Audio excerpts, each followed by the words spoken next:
So నా suggestion ఏంటి అనంటే జాన్ ఇంటేక్ కన్నా కూడా సెప్టెంబర్ ఇంటేక్ వచ్చారనుకోండి కొంచెం జాబ్ తొందరగా గ్రాప్ చేసుకునే ఆపర్చునిటీ అన్నది దొరుకుతుంది. టైంలో ఏంటంటే సీజనల్ స్టాఫ్‌ని వీళ్ళు హైర్ చేసుకుంటూ ఉంటారు. అంటే వర్క్ లోడ్ బాగా ఎక్కువగా ఉంటుంది కాబట్టి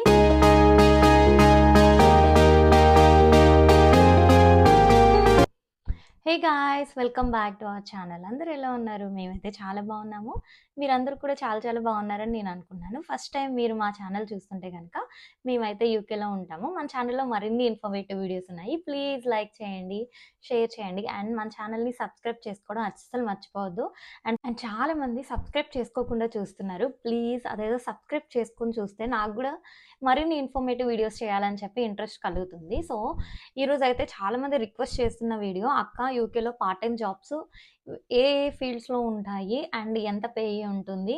ఒక పార్ట్ టైమ్ జాబ్స్ గురించి ఒక వీడియో చేయవా అని అడుగుతున్నారు. సో పించి చేస్తే బావుంటుంది. కానీ నాకు కుదరట్లేదనమాట. సో నేనిప్పుడు వెళ్ళి ఆ షాపు వీడియో తీయడం అంటే అది చాలా time taking process.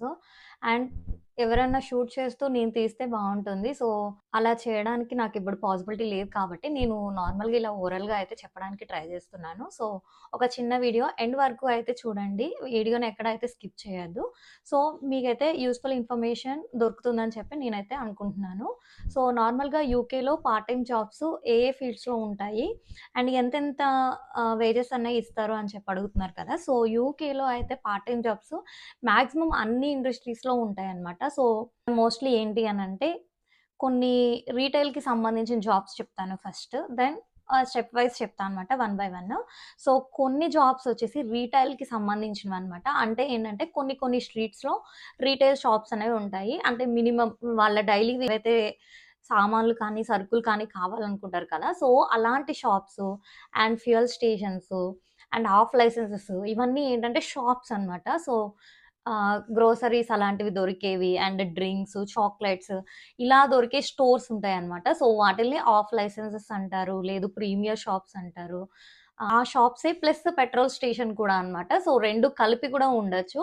So mostly అలాంటి వాటిల్లో అయితే పార్ట్ టైమ్ జాబ్స్ దొరుకుతాయి. అండ్ అవే కాకుండా ఇప్పుడు కొన్ని కొన్ని క్లాత్ ఇండస్ట్రీకి సంబంధించిన స్టోర్స్ ఉంటాయి. ప్రైమార్క్ అని చెప్పి, హెచ్&ఎం అని చెప్పి ఇవన్నీ మీరు చూస్తూనే ఉండుంటారు యాడ్స్‌లో కానీ, లేదా మీ ఫ్రెండ్స్ మాట్లాడుతున్నప్పుడు షాపింగ్‌కి నేను ప్రైమార్క్‌కి వెళ్ళాను, లేదు హెచ్&ఎంకి వెళ్ళాను, న్యూ లుక్‌కి వెళ్ళానని చెప్పి అవన్నీ ఏంటంటే ప్యూర్‌లీ క్లాత్‌లకి సంబంధించినవన్నమాట.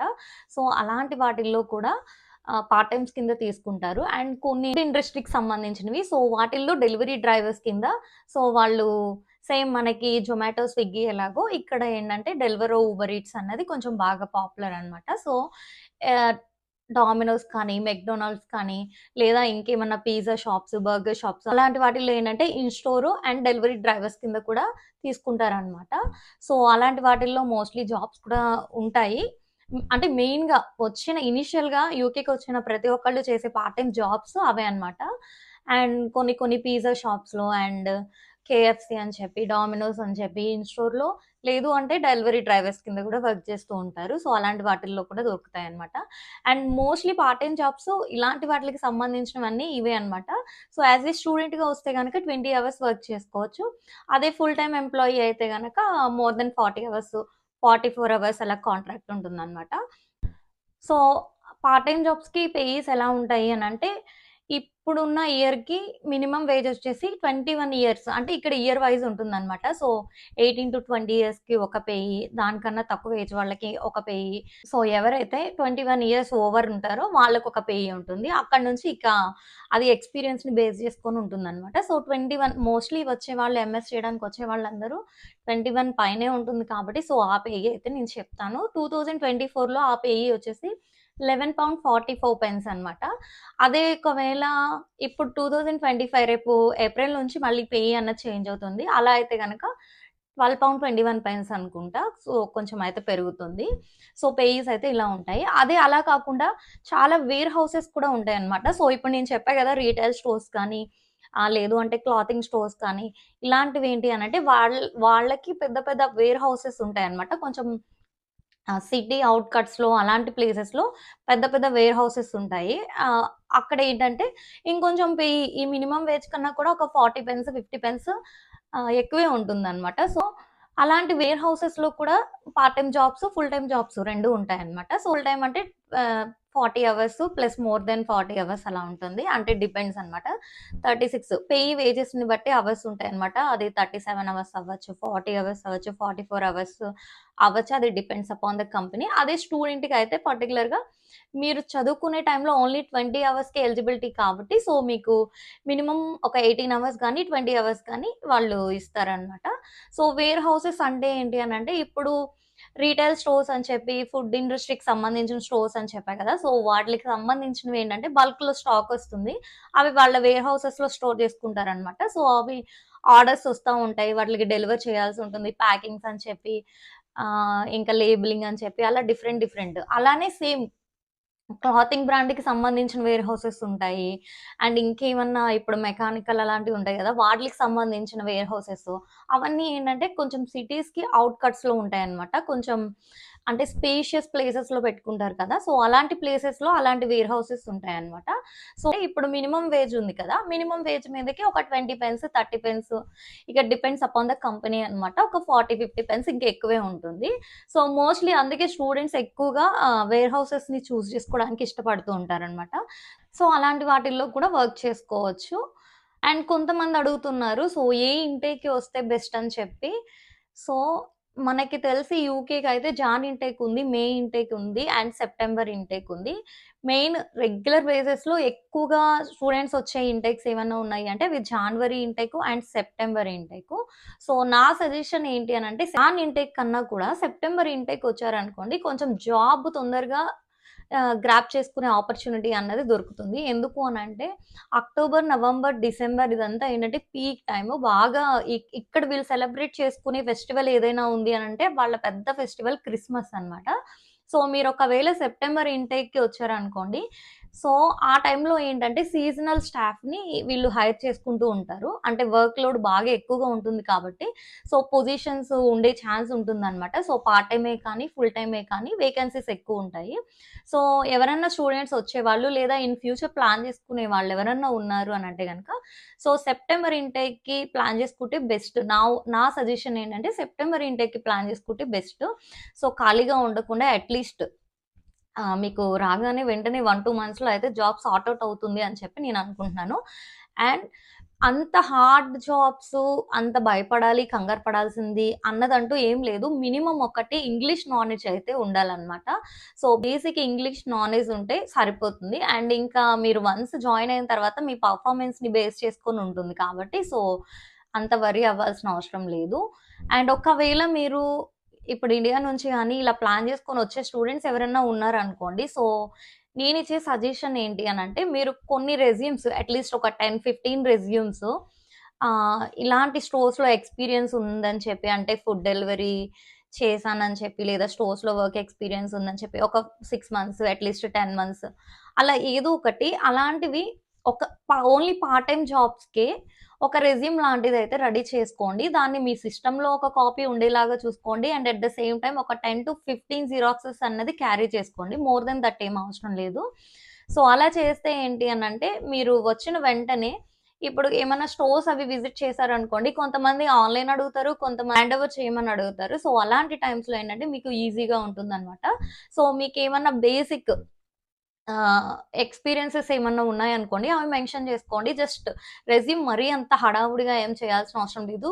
సింపుల్ 1 పేజ్ ఏ4 పేజ్ ఉంటుంది కదా! సో, అందులో జస్ట్ మీ అకాడమిక్స్, ఏదన్నా ఇంట్రడక్షన్ ఉంటే ఆబ్జెక్టివ్స్ అవి ఉంటాయి కదా! సో, అవి ఫిల్ చేసుకొని, ఎక్స్‌పీరియన్సెస్ ఏమన్నా ఉన్నాయి అనుకోండి, ఒక 6 మంత్స్ ఎక్స్‌పీరియన్స్ ఉందని చెప్పి, అంటే మీరు వర్క్ చేసే దాన్ని బేస్ చేసుకొని, ఇప్పుడు ఫర్ ఎగ్జాంపుల్ నేనొక కేఎఫ్‌సీ గాని, మెక్‌డొనాల్డ్‌లో గాని జాబ్‌కి అప్లై చేసుకుందాం అనుకుంటున్నాను. సో, వాళ్ళైతే ఇన్ స్టోర్ ఏమి యాక్సెప్ట్ చేయరు. వాళ్ళకేంటంటే ప్రాపర్ ఒక ఆన్‌లైన్ పేజ్ ఉంటుంది హైరింగు. సో, దానిలోకి వెళ్లి మనం అప్లై చేసుకోవాలి.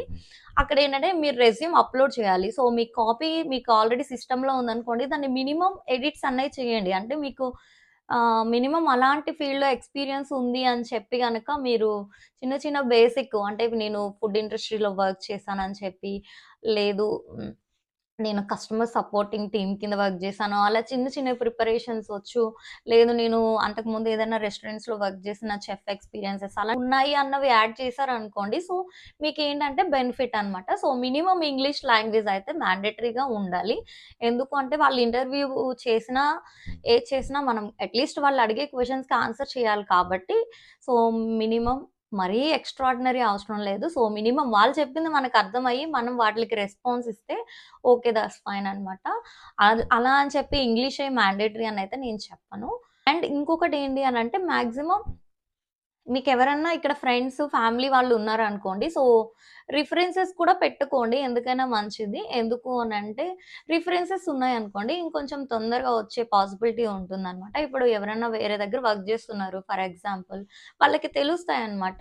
ఇప్పుడు వాళ్ళ స్టోర్‌లో వేకెన్సీస్ ఉన్నాయని చెప్పి. సో, అలాంటప్పుడు ఏంటంటే మీకు ఈజీ ఉంటుందనమాట. సో, వాళ్ళు రిఫర్ చేశారనుకోండి మీకు ఇంకా ఈజీగా ఉంటుందనమాట. అండ్ యాస్ పర్ ఏజ్ కింద మినిమమ్ పే గురించి మాట్లాడుకున్నాం కదా! అలా కాకుండా ఇప్పుడు బాగా మనం పెట్టిన లోన్స్ అన్నీ కవర్ చేసుకోవాలని చెప్పి క్యాష్ ఇన్ హ్యాండ్ జాబ్స్ అలా కూడా చేస్తూ ఉంటారు కదా! సో, అలా అయితే గనక వాళ్ళు మినిమమ్ పే‌నైతే బేస్ చేసుకొని సాలరీస్ అనేవి ఇవ్వరు. అది డిపెండ్స్ అనమాట. వాళ్ళున్న ఏరియాస్‌ని బేస్ చేసుకొని. సో, చెప్పలేము. చాలా తక్కువ ఇస్తారనమాట. అదే ఇప్పుడు మీరు జెన్యూన్‌గా 20 అవర్స్ వర్క్ చేశారనుకోండి, అక్కడ మీకు నేను 6 పౌండ్సే ఇస్తాను, 7 పౌండే ఇస్తాను అని అనటానికి లేదు. ఎందుకు అనంటే మినిమమ్ వేజ్ పే చేయాల్సిన రైట్ వాళ్ళకుంది. సో, దానిలో ఏం తగ్గించేది నేనింతే ఇస్తా అని చెప్పి రుబాబ్ చేసేదేముండదనమాట. So, legal thing. ఎవరు తక్కువ ఇచ్చేది ఉండదు. అలా మరీ ఓవర్‌గా బిహేవ్ చేసి నేను పే చేయను అనటానికి కూడా లేదనమాట. సో, అదే ఇది చిన్న చిన్న మిస్టేక్స్ ఎక్కడ జరుగుతాయంటే, ఇప్పుడు మనం చూడండి క్యాష్ ఇన్ హ్యాండ్ జాబ్స్ చేస్తా అని చెప్పి ఎవరెవరి దగ్గరో తెలిసి తెలియని వాళ్ళ దగ్గర అలా చేస్తాం గదా! సో, అలాంటి కేసెస్‌లో మేబీ వాళ్ళు చీట్ చేయొచ్చు, లేదు తక్కువ మనీ ఇవ్వచ్చు. ఒక 3, 4 మంత్స్ ఇవ్వకుండా ఉండొచ్చు. అలాంటి సిట్యుయేషన్స్ కూడా ఉంటాయన్నమాట. సో, మోస్ట్‌లీ పార్ట్ టైమ్‌కి సంబంధించిన ఫీల్డ్స్, జాబ్స్ అయితే ఇక అన్నీ అన్నమాట. అన్నీ మాక్సిమం అన్నిట్లో ఉంటాయి. కానీ ఏంటంటే ఇప్పుడు అందరికి ఒకేసారి దొరకాలని లేదు కదా! అది డిపెండ్స్ అపాన్ లక్ అనుకోవచ్చు, నాలెడ్జ్ అనుకోవచ్చు, ఏదైనా అనుకోవచ్చు. సో, వచ్చిన ఇంటేక్‌ని బేస్ చేసుకొని కూడా ఉంటుందనమాట. ఒకళ్ళకి ముందు రావచ్చు, ఒకళ్ళకి ఒక 4 నెలలు వెనక్కి రావచ్చు. సో, అంతే తప్ప జాబ్ లేదు అనడానికైతే లేదు. ఇప్పుడు జాబ్ లేదు అనంటే అసలెందుకొస్తారు? అసలు వచ్చిన వాళ్ళు జాబ్స్ లేవు అంటే ఇండియా వచ్చేయాలి కదా మరి. బేసిక్ థింగ్ కదా! సో, అదనమాట. సో, జాబ్స్ లేదు మీరు రావద్దు అని చెప్పి రాంగ్ గైడ్ చేసే వాళ్ళనైతే నేను యాక్సెప్ట్ చేయను. బట్ ఏంటి అనంటే మీరు వెతుక్కోవాలి, అప్లై చేసుకోవాలి. ఇప్పుడు నేను 10 జాబ్స్‌కి అప్లై చేశాను. 10 రాలేదు. అలా అని చెప్పి ఇక నేను నిరాశ చెంది ఏడుస్తూ ఇంట్లో కూర్చుంటే నాకెవరు పెట్టరు కదా! సో, ట్రైల్ చేస్తా ఉండాలి. అంతే. ఏదో ఒక రోజైతే లక్ కుదిరిద్ది. సో, అందుకు కొంచెం రిఫరెన్సెస్ ఏమన్నా ఉన్నాయనుకోండి. సో, రిఫరెన్సెస్‌ని గూడా ట్రై చేసుకుంటే వచ్చే ఆపర్చునిటీస్ అన్నవి ఎక్కువుంటాయన్నమాట. సో, నాకు తెలిసినంత మటికి మొత్తం కవర్ చేశా అని నేను అనుకుంటున్నా. So, all the very best ఎవరైతే నెక్స్ట్ ఇన్‌టెక్స్‌లో గాని ఇన్ ఫ్యూచర్ రావాలనుకుంటున్నారో అండ్ మన ఛానెల్‌లో అయితే మరిన్ని ఇ ఇలా యూకేకి సంబంధించిన ఇన్ఫర్మేటివ్ వీడియోస్ అయితే చాలా ఉన్నాయి. సో, ఇఫ్ ఇన్ కేస్ మీకు యూజ్ అవ్వదు అన్నా కూడా వచ్చే వాళ్ళకైతే యూజ్ అవుతాయి. సో, మీకెవరైనా తెలిసిన వాళ్ళు ఉంటే ఫార్వర్డ్ చేయండి. మీరు ఫస్ట్ టైమ్ చూస్తుంటే గనక ప్లీజ్ సబ్స్క్రైబ్ చేసుకొని చూడండి. అంతే ఇంకా ఈ వీడియో. మీ అందరికీ అయితే నచ్చిందని నేను అనుకుంటున్నాను. సో, మరిన్ని ఇన్ఫర్మేటివ్ వీడియోస్ కోసం please subscribe to Telugu voice in UK. See you in next video. Bye.